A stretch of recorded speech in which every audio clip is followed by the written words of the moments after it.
maintain and sustain a living. Christy Albert Foundation later presented school bags, notebooks, sandals, school uniforms, and other instructional materials to some selected students in the town. Heaven checks for your beneficiary. The regent of Ekiti, Princess Taiwo Oladimeji, later inaugurated the foundation's office and urged other indigents of the town to emulate the Adifemi family. In Jesus' name. Advice to indigents of Ekiti is that they should emulate this. What this family have done today is forever, because we continue to remember them for good. And these children, as they grow, they will face their studies and they want to be proud of this town. They can come back to come and do something like this in the future. There were goodwill messages from Olori Iyabo Adebayo, Emure Local Government Secretary, Mrs. Yetunde Alaba, and others. They commended the Adifemis for the initiative. That's of what I saw today. Because the mama in question, that's Mama Adefemi. We always call her Mama English, and is a very lovely mother. And to God be the glory, all the children are doing well. I want all parents to ensure that their children go to school. And especially when you have people like this, like the Adefemis, that are even handing out largesse to of this country, political heads. They have been, encouraging the society to give back to their society. The Christy Albert Educational Foundation was in remembrance of the late Christiana Taiwo and Albert Bolariwa Adefemi, who made a valuable contributions to the state and the nation at large. Bukola Adebukola reporting. Vultures and lifestyle processors in Ekiti State have been called upon to embrace modern technology in the slaughtering procedure and handling of livestock in the state.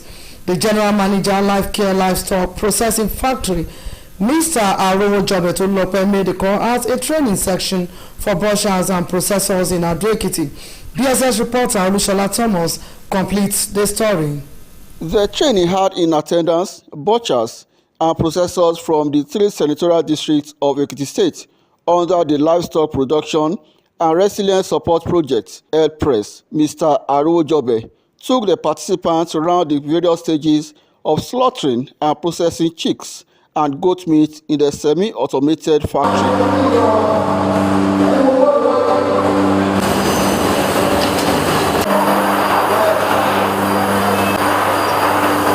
In an interview, Mr. Iroyin encouraged participants to patronize the factory for hygienic and standard meat processing procedures to boost their livestock businesses. People should be able to afford the small-scale capacity, which are talking about 500 birds per day or per hour. Let me just say per day. We have equipment of 500 per day. We have equipment of 1,000 per day. But this equipment you see is 1,000 birds per hour. So telling you in 24 hours we can process 24,000 chicken.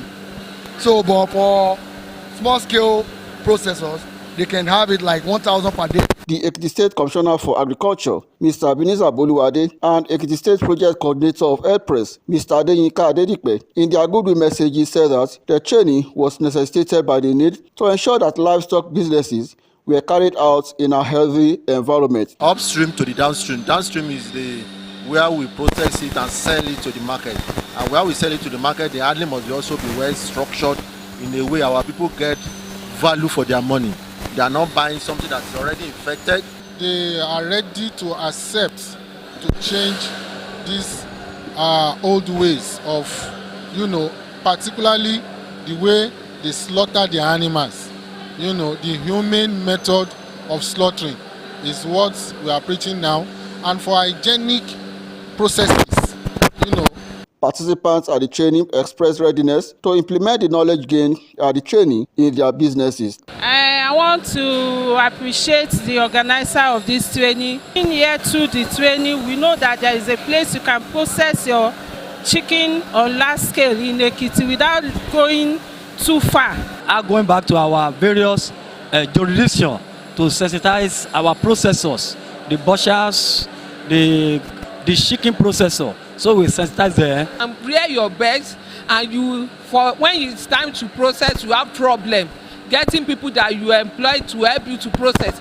You can simply bring your flocks here now. They commended the investor of the factory, which they said would make the livestock business to thrive in Ekiti State. Olushola Thomas reporting.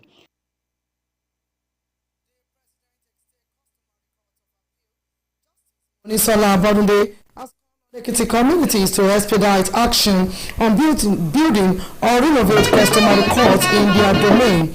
Justice Abodunde made the appeals while speaking at the inauguration of the Mercy Ekiti Customary Court, re-emphasized the significance of grassroots justice dispensation.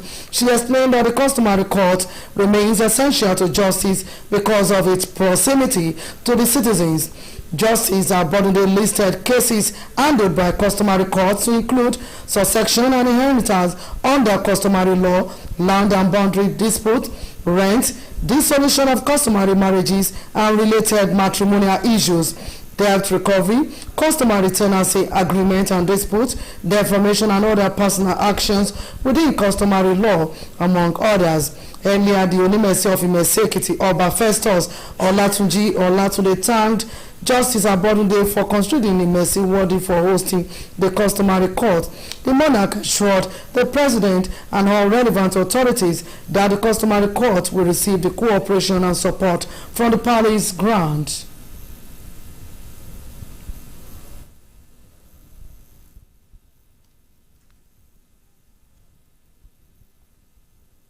In Nigeria, it is the disputes that the customary court is actually the beginning of the courts up to the Supreme Court in Nigeria. It is the disputes that are on appeal that will come to the customary court of appeal. So it has to start first. So if you are looking at a grassroots court, it is the customary court. We can't afford to cheapen our customs. We can't afford to cheapen our values. The Yoruba people have a very rich culture. We have a very rich tradition. And we can see that in the way Kabiyesi has conducted this commissioning. That this customary court will receive the fullest cooperation and support from the palace grants, which serve as its immediate neighbors. We consider this institution a symbol of justice, order, and peace, and we are committed to its success. We shall be going for a commercial break shortly. Don't go away. Stay tuned.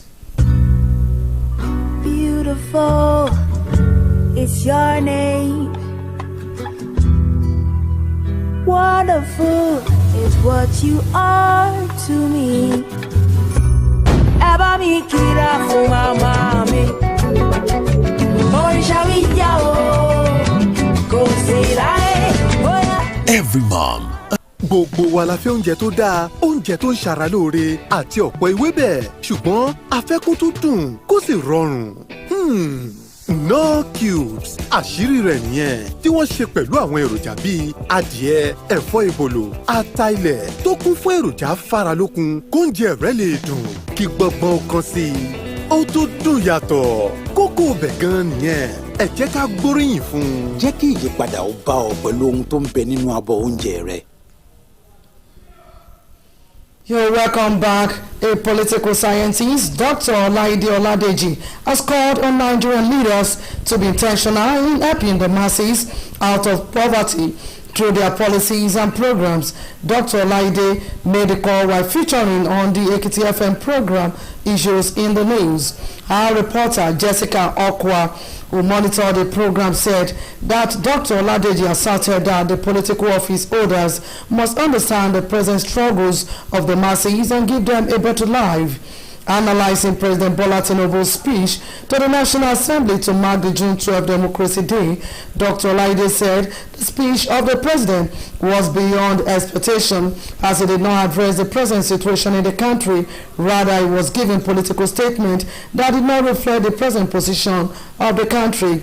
The political science lecturer decried the level of poverty in the country through high inflation and the setback on security Contrary to the speech of the president, Dr. Laide berated the move of government for reducing the ceremony to the National Assembly instead of the usual activities at the Eagle Square.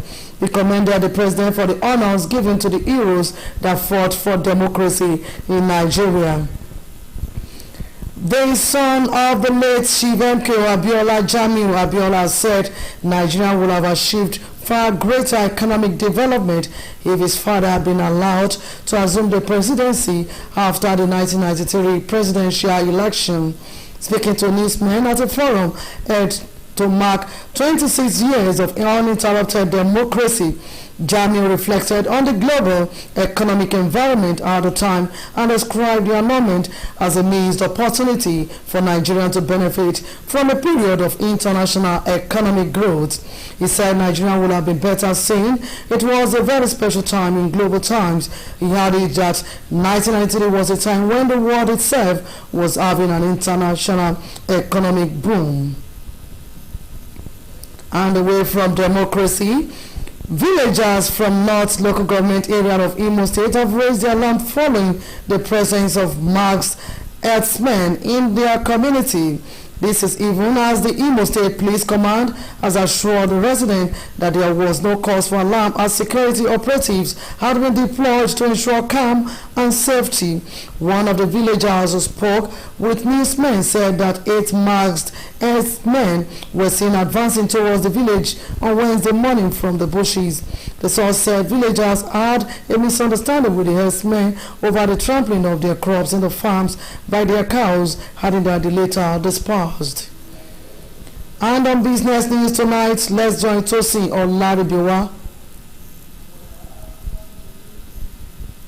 Nigeria's petrol import bill fell in the first quarter of 2025, dropping to 1.76 trillion from the 3.81 trillion recorded in the same period in 2024, representing a difference of over 2 trillion naira. According to the report by the National Bureau of Statistics, this represents a 54% year-on-year decline. The sharp fall also reflects a 47% reduction from the fourth quarter of 2024, when petrol imports stood at 3.3 trillion naira. The decline has been largely attributed to increased domestic supply from the Dangote Petroleum Refinery, which has been ramping up operations in the country. Similarly, efforts by federal government to ramp up oil production to over 2 million barrels per day suffered another setback last month. This was as Nigeria's daily oil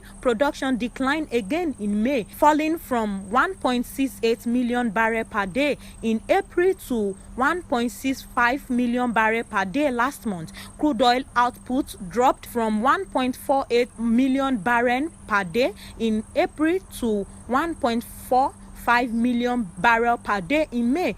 Concurrently, the government wants gas production jacked to 8 billion cubic feet daily by 2027 and 10 billion cubic feet by 2030. Still on business news, the managing director and chief executive officers of the Bank of Industry, Olasupo Olusi, has informed that the bank is set to unveil an impact fund and a youth bank to support enterprises, development, and drive youth-led industrialization across Nigeria. Speaking during a lecture on entrepreneurship development at Ile-Ife in Osun State, Olusi said the initiatives are aligned with the federal government's renewed hope agenda and aim at closing fund gaps for youth-led businesses and innovation-driving enterprises. Lastly, on business news, the Cocoa Farmers Association of Nigeria has called the federal government to adopt a strict regulatory mode for the proposed National Cocoa Management Board, warning that government involvement in cocoa sales will inhibit the sector. Speaking with the newsmen, President of CFAN Adeola Adegoke said the cocoa industry growth in Nigeria has slowed from structural gaps that can only be addressed by a focused regulatory board. From business news, Tosin Olaribiwa. On the foreign scene, Israel struck at the heart of Iran's nuclear missile and military complex early today in an unprecedented attack that has killed several of Iran's most powerful figures and plunges the wider Middle East into dangerous new territory. The strikes on Iran's nuclear program and senior military leaders could be a turning point in the long-running conflict, with Israel braced for a major Iranian retaliation and the threat of a wider regional war breaking out now a new risk. Iran's supreme leader Ayatollah Ali warned that Israel will face severe punishment for the attacks and confirmed that a number of Iranian commanders and scientists had been killed. And here, Indian flight from Thailand, Phuket, Island to New Delhi was forced to make an emergency landing shortly after takeoff because of an onboard bomb threat. The Thai airport authorities said the incident comes a day after a London-bound Air Indian passenger jet crashed in the Indian city of Ahmedabad, killing at least 265 people on board and the ground. The airport of Thailand said on its social media page for Phuket that the pilot of the Airbus A320 radioed air traffic control that a bomb threat message had been found on board, showing the Phuket flight making a U-turn over the Andaman Sea soon after takeoff, then circling multiple times off the island coast before landing. The remains of the late Mrs. Feyintola Ajanaku has been laid to rest at the residence of her husband, Mr. Femi Ajanaku, in Ado-Ekiti. BSS reporter Olushola Thomas has the details.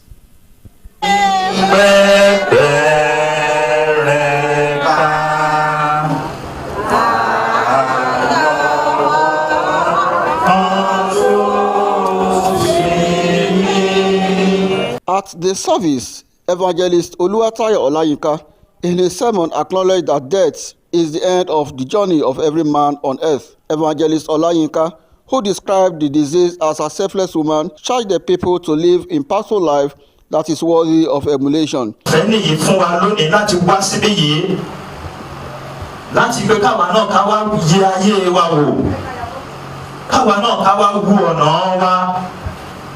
Káwa náà ká wo ìgbésí ayé tí à ń gbé, káwa náà ká wo ibi tí a wà àti bẹ́ẹ̀ bẹ́ẹ̀ lọ. Ọlọ́run á ràn wá lọ́wọ́. The remains of the late Mrs. Feyintola Ajanaku was later buried after special songs rendition by the church choir.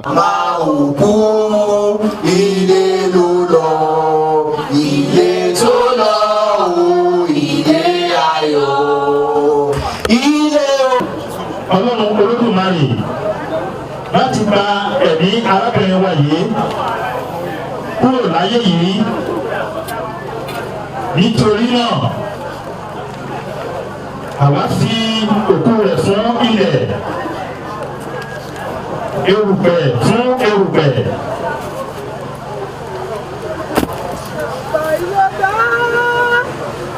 Eérú fún eérú.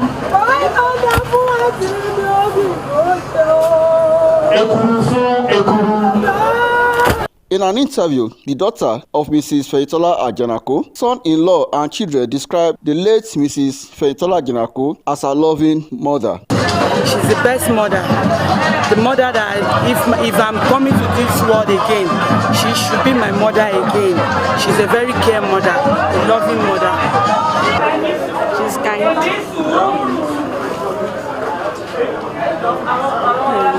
I miss everything about her. Even when my wife and I had misunderstanding, she had never supported my wife. Even in some cases, I would know that this thing I am guilty of it, grandma will still support me. So describing her, except you want me to spend the whole day to describe how we are going to be missed. I can't stand this. The late Mrs. Feyintola Ajanaku, who was a registered nurse, served as a dental technician at the Ekiti State Dental Center, Ekiti State University Hospital, and retired at the State General Hospital, Ijero-Ekiti in 2015. Aged 66, she was survived by her daughter, grandchildren, and husband, Mr. Femi Ajanaku, who is the chairman of Retirees Association of the Broadcasting Service of Ekiti State. Olushola Thomas reporting. And that's it on the EKTV News. Thanks for watching.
Kálẹ̀ àkàbọ̀ sí ojú ìwòran tẹlifíṣàn ìpínlẹ̀ Èkìtì ìròyìn lẹ́kùnrẹ́rẹ́ lẹ́hùn máa gbọ́ Kẹ́mi Sọ́lá Àríjẹnilẹ̀ ọ̀la ni oníròyìn yín.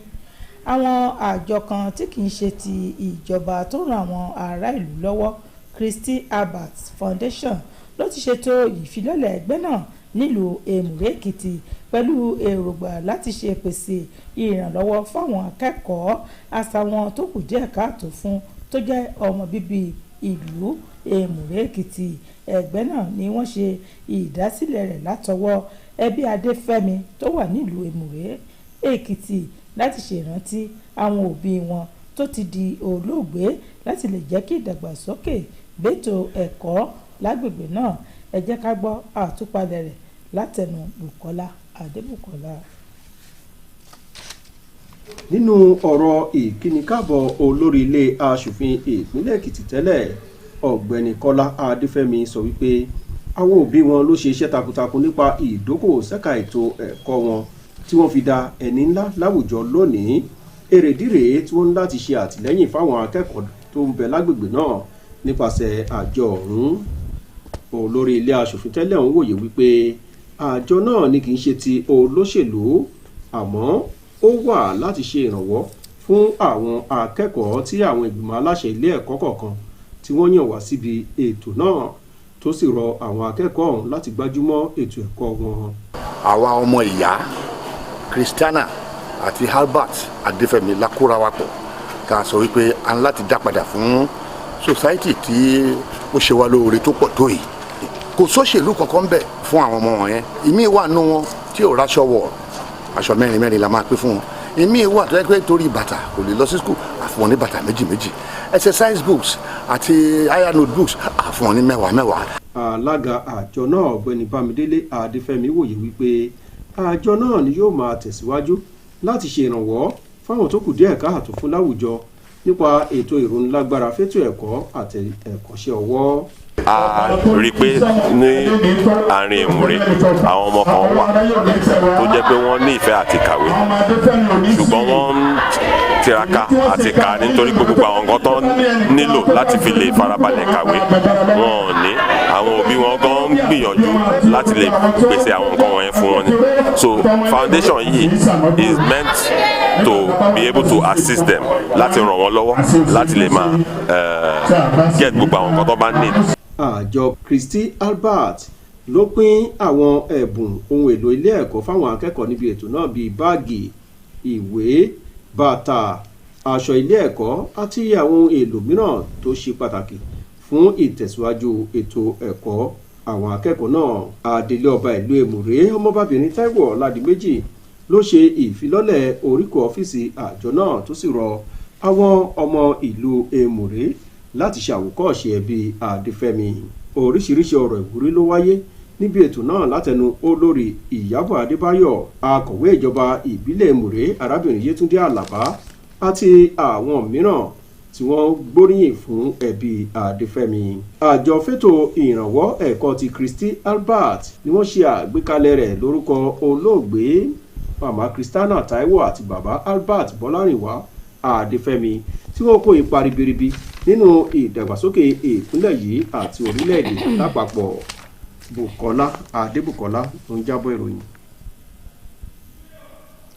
Àwọn alápatà àtàwọn ọlọ́jà ohun ọ̀sìn abẹ̀mí nípínlẹ̀ Èkìtì ni wọ́n ti pè láti máa lo ọ̀nà ìmọ̀ ìgbàlódé tí wọn yóò fi máa pa ẹran wọn láti lè ṣètò ohun ọ̀sìn fún jíjẹ nípínlẹ̀ Èkìtì. Ọ̀gá àgbà iléeṣẹ́ Life Care Livestock ọ̀gbẹ́ni Arówójọbẹ̀ Tolúlọpẹ́ ló pe ìpè yìí lákòókò ètò ìdánilẹ́kọ̀ọ́ tó ṣe fáwọn alápatà àtàwọn ọlọ́jà ohun ọ̀sìn nílùú Àdó Èkìtì. Olúṣọlá Thomas tó mú àtúpalẹ̀ ìròyìn náà wá sọ pé ìfọ̀rọ̀wánilẹ́nuwò èyí tí wọ́n ṣe fún àwọn tó kópa níbi ètò náà sọ pé ètò èyí tí wọ́n ṣe ọ̀hún ni yóò jẹ́ kí àwọn tí ó ń ta ẹran wà ní mímọ́ tónítóní láti lè jẹ́ kí ètò ọrọ̀ ajé wọn túbọ̀ búyẹ̀rì sí i. Kọmíṣánná fétò ọ̀gbìn ọ̀gbẹ́ni Ebenezer Bolúwadé àti alága alábòjútó ètò ọ̀hún ọ̀gbẹ́ni Adéyínká Adédípẹ̀ nínú ọ̀rọ̀ rẹ̀ ṣe àlàyé wípé pàtàkì ṣíṣètò ọrọ̀ ajé láyìíká tó mọ́ tónítóní ló dára láti lè jẹ́ kí ìmọ́tótó wà àti láti lè jẹ́ kí àlàáfíà dé bá àwọn èèyàn ìlú. Níbi àwọn tó kópa nínú ètò ìdánilẹ́kọ̀ọ́ ọ̀hún ṣe fi léde pé wọ́n ti ṣetán láti tẹ̀lé ìlànà ẹ̀kọ́ èyí tí wọ́n rí kọ́ níbi ètò ìdánilẹ́kọ̀ọ́ náà láti lè jẹ́ kí ìgbéga dé bá ètò ọrọ̀ ajé wọn. Níbi wọ́n ṣe gbóríyìn fún ẹni tó gbétò ọ̀hún kalẹ̀ látàrí bí ìgbésẹ̀ náà yóò ṣe mú kí ìgbéga dé bá ètò ọrọ̀ ajé ní ìpínlẹ̀ Èkìtì. Adájọ́ àgbà nílé ẹjọ́ customary court tó wà ní ìpínlẹ̀ Èkìtì adájọ́ Mọ́nísọ́lá Abọ́dúndé ti ké pe àwọn èèyàn lágbègbè ìpínlẹ̀ Èkìtì lórí ìgbésẹ̀ láti tètè tẹra mọ́ ṣíṣe àtúnṣe sí àwọn ilé ẹjọ́ tó jẹ́ ti ìbílẹ̀ lágbègbè ìpínlẹ̀ yìí. Adájọ́ Abọ́dúndé tó pe ìpè yìí níbi ètò ìfilọ́lẹ̀ ilé ẹjọ́ ìjọba tó jẹ́ ti ìbílẹ̀ sí èyí tó wà ní Ìmẹ̀sí Èkìtì tó ṣe àtẹnumọ́ ìdí pàtàkì tí ètò àti máa ṣe ètò ìdájọ́ lẹ́sẹ̀ kùkú ṣe pàtàkì. Adájọ́ Abọ́dúndé ṣe àlàyé pé ilé ìdájọ́ tó jẹ́ ti ìbílẹ̀ ló pọn dandan fáwọn èèyàn tó wà ní ẹsẹ̀ kùkú.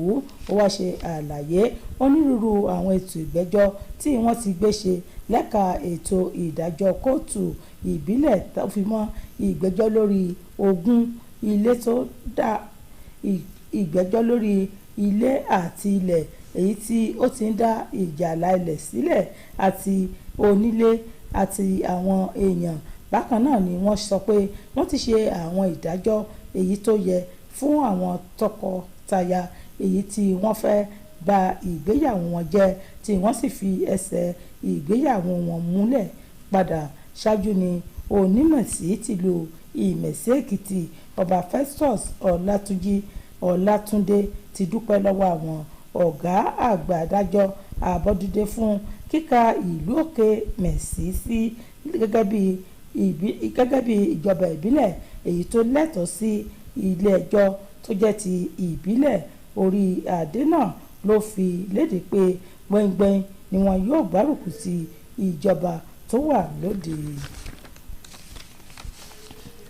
Onímọ̀ sáyẹ́ǹsì olóṣèlú kan dókítà Ọláyídé Ọládèjì ti ké sáwọn aṣáájú lórílẹ̀‐èdè yìí pé kí wọ́n ṣe ìrànlọ́wọ́ fáwọn èèyàn ìlú láti lè mú kí àwùjọ wa túbọ̀ dàgbà sí i àti láti lè jẹ́ kí ètò òṣì àti ìṣẹ́ èyí tó wọ́pọ̀ láàrin àwùjọ kí ó lè dópin. Dókítà Ọláyídé ló pe ìpè náà nígbà tó ń ṣètò lórí ètò kan lẹ́ka ìròyìn àti ọ̀rọ̀ tó ń lọ níléeṣẹ́ rédíò ìpínlẹ̀ Èkìtì Issues in the News. Ọ̀kan lára àwọn alábòjútó tó bójútó bí ètò náà ṣe lọ níléeṣẹ́ wa Jessica Ọkà tó bójútó ètò náà sọ pé ètò yìí ni wọ́n ṣe àlàyé wípé yóò ṣe ìrànlọ́wọ́ èyí tó yẹ fáwọn èèyàn ìlú èyí tó ń jìyà lọ́wọ́ ní ọwọ́ ìjọba tó wà lóde níbi wọ́n ṣe àlàyé wípé ààrẹ Bọ́lá Tinubu nínú ọ̀rọ̀ àpilẹ̀kọ rẹ̀ èyí tí ó kà lákòókò ìsàmì sí àyájọ́ ọjọ́ ìjọba àwarawa lórílẹ̀‐èdè yìí èyí tí a mọ̀ sí June 12 ni kò kọbi ara sí bí ayé ṣe lè dẹrùn fáwọn ọmọ orílẹ̀‐èdè yìí. Dókítà Ọláyídé sọ pé ọ̀rọ̀ táàrẹ sọ ni kò bá ìjìyà tàbí ìjà èyí táwọn èèyàn orílẹ̀‐èdè yìí ń là kọjá rárá, tí ó rọ àwọn ìjọba tó wà lóde láti bójútó àwọn èèyàn ìlú láti lè jẹ́ kí ara rọ àwọn èèyàn.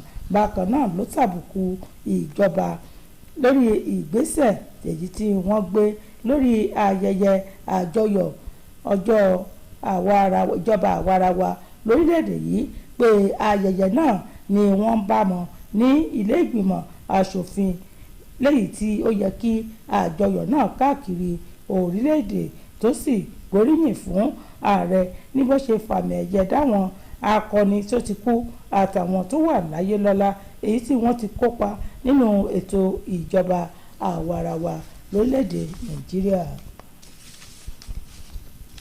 Ọmọ olóògbé olóyè MKO Abíọ́lá Jamiu Abíọ́lá ti sọ pé orílẹ̀‐èdè Nàìjíríà ní ìbá ti tẹ̀síwájú tí wọn ìbá sì ti kúrò nínú ìṣẹ́ àtòṣì èyí tó ń bá ètò ọrọ̀ ajé orílẹ̀‐èdè yìí fínra tó bá jẹ́ pé wọ́n ti fi ààyè gba bàbá òun láti ṣe ètò ìjọba èyí tí ó ti jáwé olúborí nínú ètò ìdìbò sípò ààrẹ èyí tí wọ́n ṣe lọ́dún 1993 nígbà tó ń bá wọn oníròyìn sọ̀rọ̀ níbi ìpàdé tó wáyé láti sàmì sí ọdún ìkẹrìndínlọ́gbọ̀n èyí tí wọ́n gba ìjọba lọ́wọ́ àwọn ológun. Jamiu yànnàná lórí àwọn ìṣòro tó ń kojú ètò ọrọ̀ ajé lórílẹ̀‐èdè yìí àti káàkiri àgbáyé báyìí tó júwe rẹ̀ wípé tó bá jẹ́ wípé wọ́n fààyè gba ètò ìdìbò èyí tí wọ́n ṣe lọ́dún 1993 láàyè láti jẹ́ kí bàbá òun gun orí àlééfà pé gbogbo àwọn nǹkan tó ń ṣẹlẹ̀ lórílẹ̀‐èdè yìí ìbá má ti ṣẹlẹ̀. Ó ṣàlàyé pé orílẹ̀‐èdè Nàìjíríà ní ìbá ti dára ju èyí lọ tó ní lákòókò ètò ìdìbò ọdún 1993 lágbàáyé ni ó jẹ́ àkókò èyí tí ètò ọrọ̀ ajé orílẹ̀‐èdè yìí ìbá ti ní àtúnṣe. Àwọn olùgbé lágbègbè ìjọba àríwá nípínlẹ̀ Imo ni wọ́n ti kẹ́gbàjarè báyìí látàrí ìṣẹ̀lẹ̀ báwọn darandaran tó wà lágbègbè náà ṣe ń dá bí wọ́n ṣe ń da aṣọ bo ojú láti da ẹran wọn láàrin igbó tó wà ní agbègbè náà léyìí tó mú kí àwọn àjọ ọlọ́pàá ti wá wà ní ojúlá alákànfin sọ́rí báyìí láti rí i pé wọ́n dáàbò bo ẹ̀mí àti dúkìá àwọn èèyàn tó wà lágbègbè náà tí wọ́n sì wárawọ́ ẹ̀bẹ̀ sáwọn èèyàn káwọn náà kí wọ́n fi ọwọ́ sowọ́pọ̀ pẹ̀lú àwọn agbófinró láti lè dáàbò bo àwọn ará ìlú bí ó tilẹ̀ jẹ́ pé àwọn ará ìlú ló ń kọminú lórí àwọn ìgbésẹ̀ náà. Ẹnìkan lára olùgbé tó bá àwọn oníròyìn sọ̀rọ̀ sọ pé àwọn 8 ọ̀tọ̀ọ̀tọ̀ ni wọ́n rí lówùúrọ̀ kùtù àì ọjọ́bọ̀ èyí tó kọjá níbi táwọn wọ̀nyí ti da aṣọ bojú tí wọ́n sì ń káàkiri láàrin igbó. Ó sọ fún àwọn èèyàn wípé ó yẹ ní ohun tí wọ́n bójútó ní àárín ìlú náà kí àlàáfíà ó bá lè jọba. Ṣáájú ni wọ́n sọ wípé ní àkókò kan láwọn olùgbé lágbègbè náà ti bá àwọn darandaran náà jà látàrí pé wọ́n kó ẹran wọn jẹ oko níbi tí wọ́n gbin àwọn ohun ọ̀sìn wọn sí. a kò ní rí jù báyìí nínú ìròyìn wa fún ti àṣálẹ́ yìí lọ́la ní ká tó fi lè pàdé ó dàárọ̀.